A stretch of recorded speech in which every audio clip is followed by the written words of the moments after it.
जय Hind everyone. Welcome to online class of Shri Ram public school. Dear student, मैं अल्पना पांडे आज आप लोग को आपकी क्षितिज के पाठ पुस्तक का पाठ 10 पढ़ाऊंगी, जिसका नाम है नेताजी का चश्मा।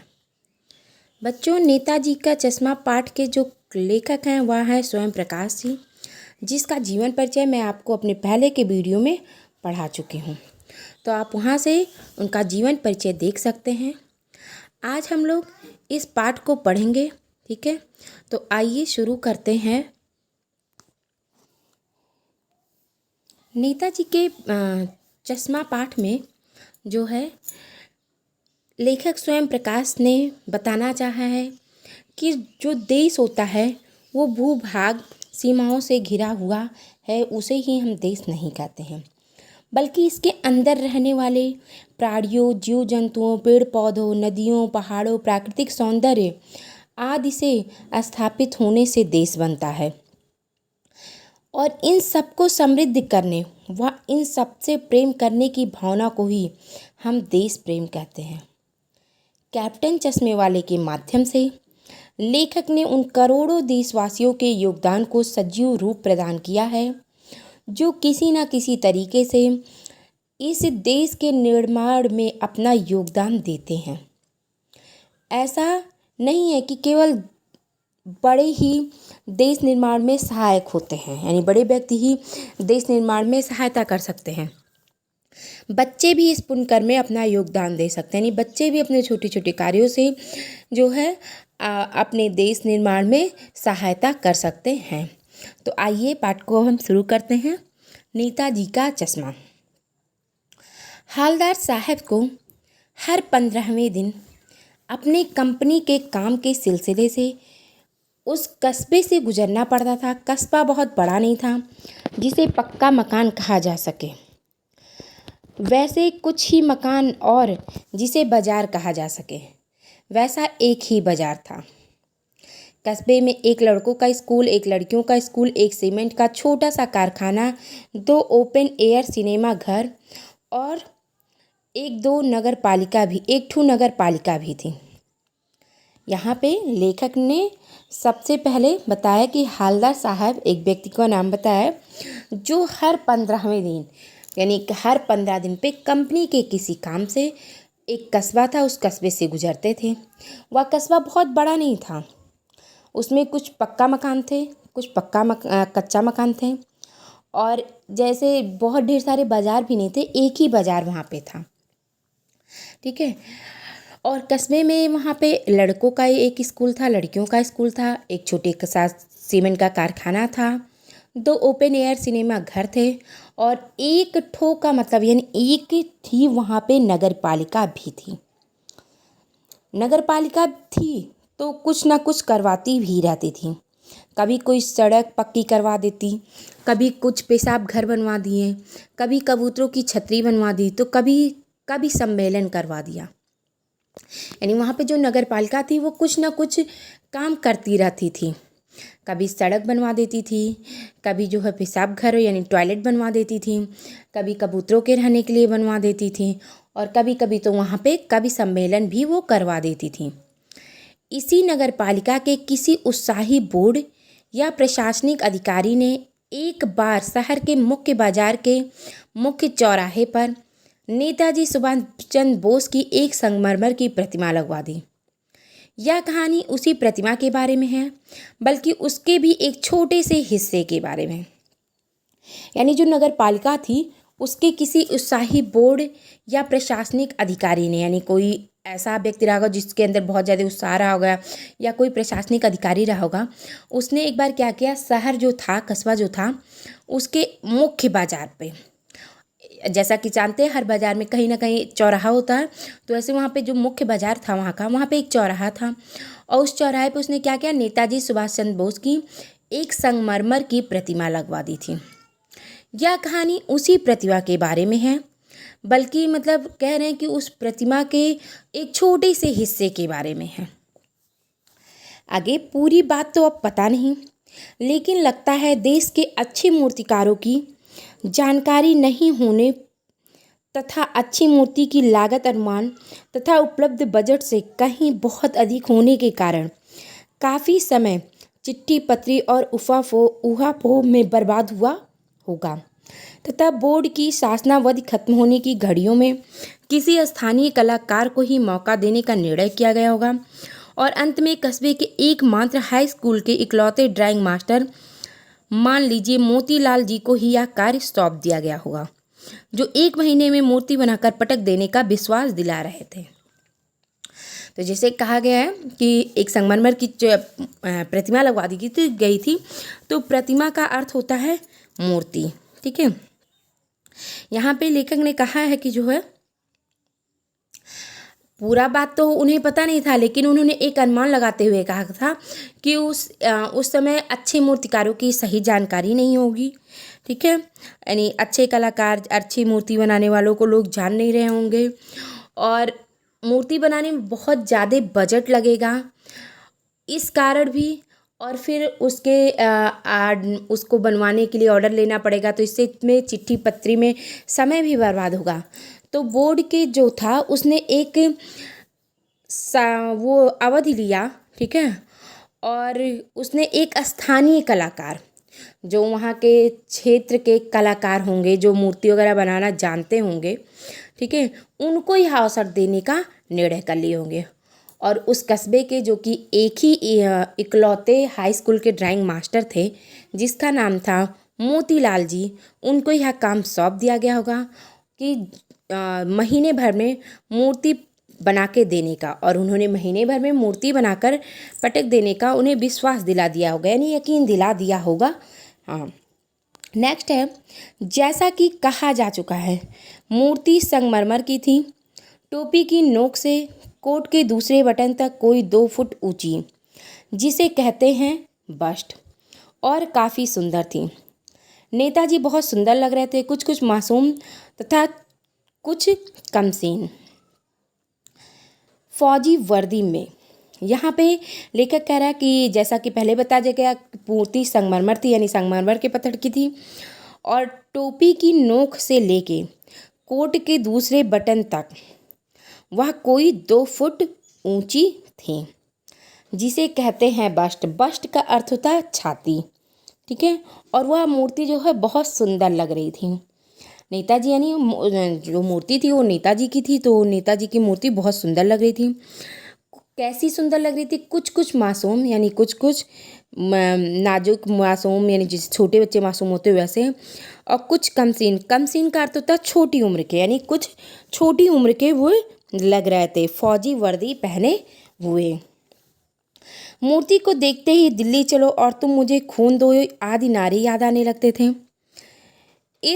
जब उस मूर्ति को लोग देखते थे तो उन्हें नारा याद आने लगता था, जो कि सुभाष चंद्र बोस ने दिया था, दिल्ली चलो और तुम मुझे खून दो, मैं तुम्हें आज़ादी दो। इस टाइप से उन्हें देशभक्ति के नारे याद आने लगते थे।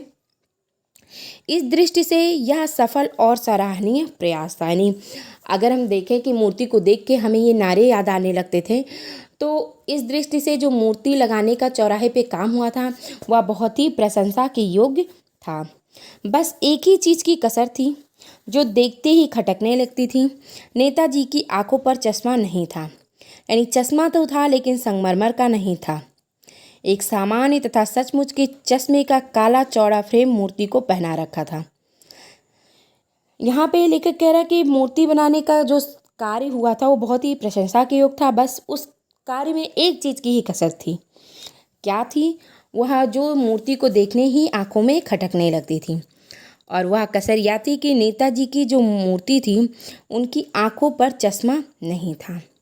नहीं, नेताजी सुभाष चंद्र नेता बोस जो थे नेताजी, वो क्या करते थे? चश्मा लगाते थे। हाँ, लेकिन उनकी जो मूर्ति थी उस पे चश्मा नहीं था। ठीक है, और जो चश्मा तो था लेकिन क्या था, वो संगमरमर का नहीं था। मूर्ति संगमरमर की थी तो चश्मा भी संगमरमर का होना चाहिए था, लेकिन ऐसा नहीं था। वहाँ के एक सचमुच तथा सामान्य रंग का चश्मे का काला चौड़ा फ्रेम मूर्ति को पहना रखा गया था। चश्मे की एक बनावट दिया चौड़े फ्रेम वाला चश्मा मूर्ति को पहनाया गया था। हालदार साहब जब पहली बार उस कस्बे से गुजरे और उस चौराहे पर पान खाने रुके, तब उन्होंने इसे लक्षित किया तथा उनके चेहरे पर एक कौतुक भरी मुस्कान आ गई। वाह भाई, यह आइडिया भी अच्छा है। मूर्ति संगमरमर की पर चश्मा रियल की। यानी जो हवलदार साहब थे, जब वह पहली बार इस कस्बे से गुजरे थे और उस चौराहे पर उन्होंने पान खाने के लिए रुका था, तो उन्होंने लक्षित किया। लक्षित का अर्थ होता पहचाना, पहचान किया। क्या पहचाने? और जब उन्होंने पहचान लिया तो उनके चेहरे पर एक कौतुक भरी यानी उत्तेजना भरी, कौतुक का अर्थ होता है उत्तेजना, उत्तेजना भरी मुस्कान आ गई थी।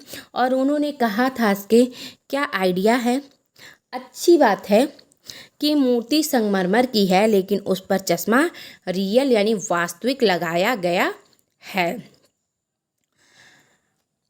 आगे जीप कस्बा छोड़कर आगे बढ़ गई।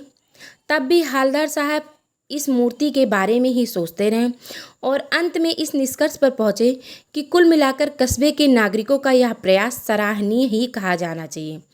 महत्व मूर्ति के रूप, रंग या कद का नहीं है, उस भावना का है। वरना तो देशभक्ति भी आजकल मजाक की चीज़ होती जा रही है। ठीक है, यहाँ जो है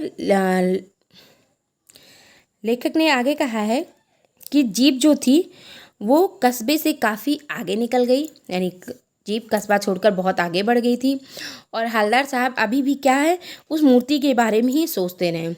और अंत में उन्होंने यह निष्कर्ष पाया कि मतलब जो कुल मिला के जो कस्बे के नागरिक थे, उन्होंने यह बहुत ही सराहनीय प्रयास किया था, प्रशंसा के योग प्रयास किया था कि मूर्ति का रंग, रूप, कद का नहीं, बल्कि वो उस भावना का था जो देशभक्ति के लिए आजकल लोग कर रहे थे। नहीं, उस मूर्ति पे जो चश्मा लगा दिया गया था, वरना तो आजकल देशभक्ति भी मजाक की चीज़ बन गई है।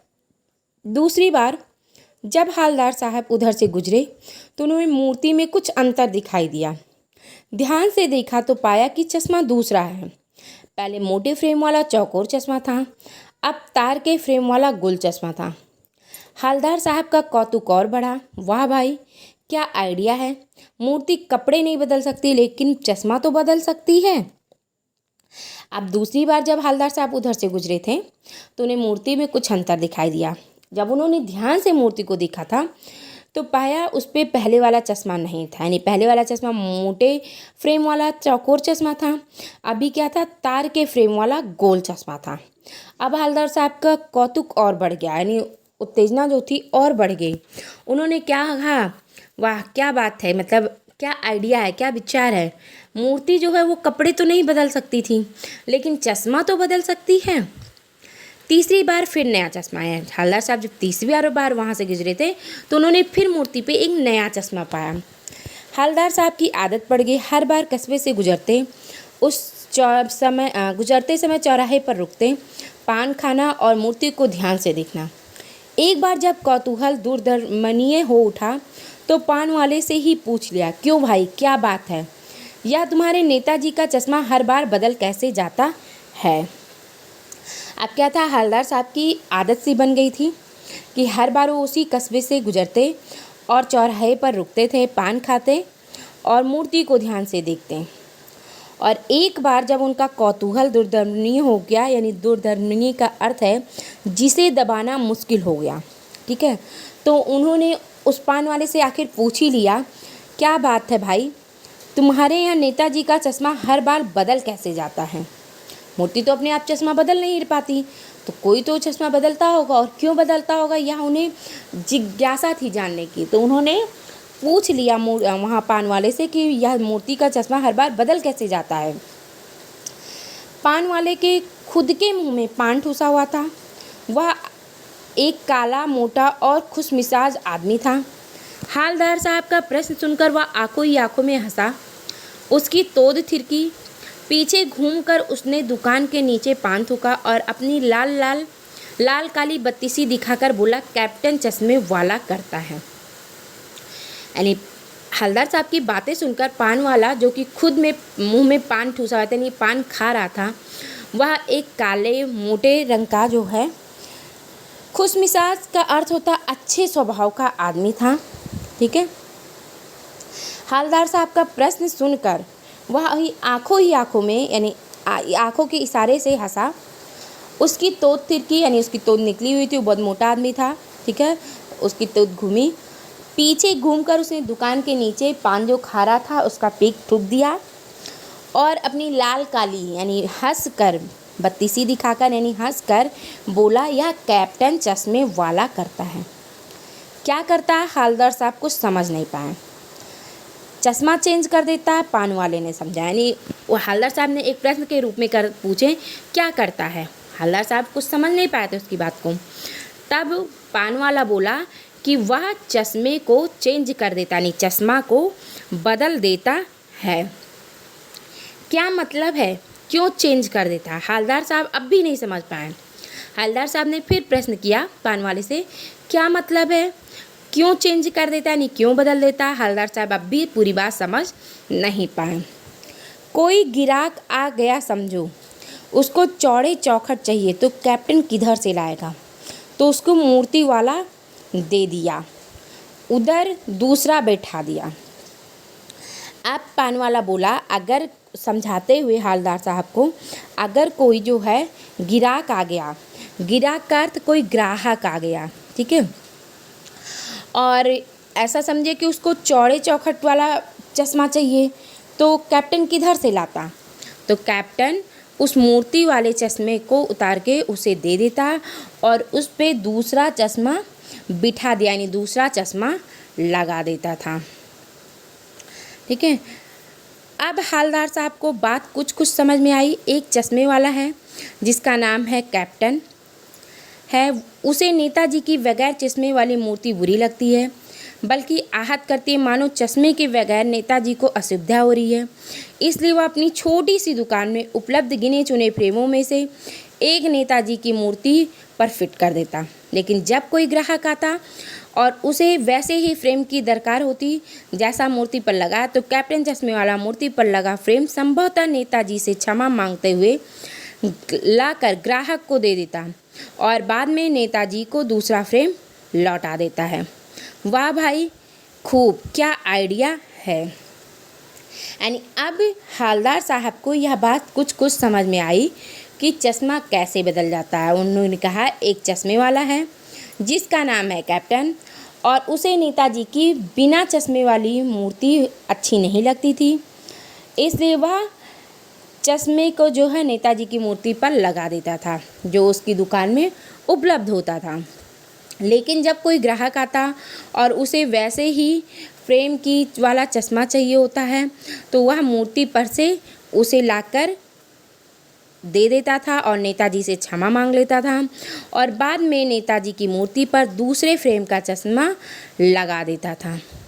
और हवलदार साहब कह रहे यह आइडिया भी बहुत अच्छा है, ठीक है बच्चों। आज हम लोग यहीं तक पढ़ेंगे, इसके आगे हम अपने नेक्स्ट वीडियो में पढ़ेंगे। Thank you and have a nice day.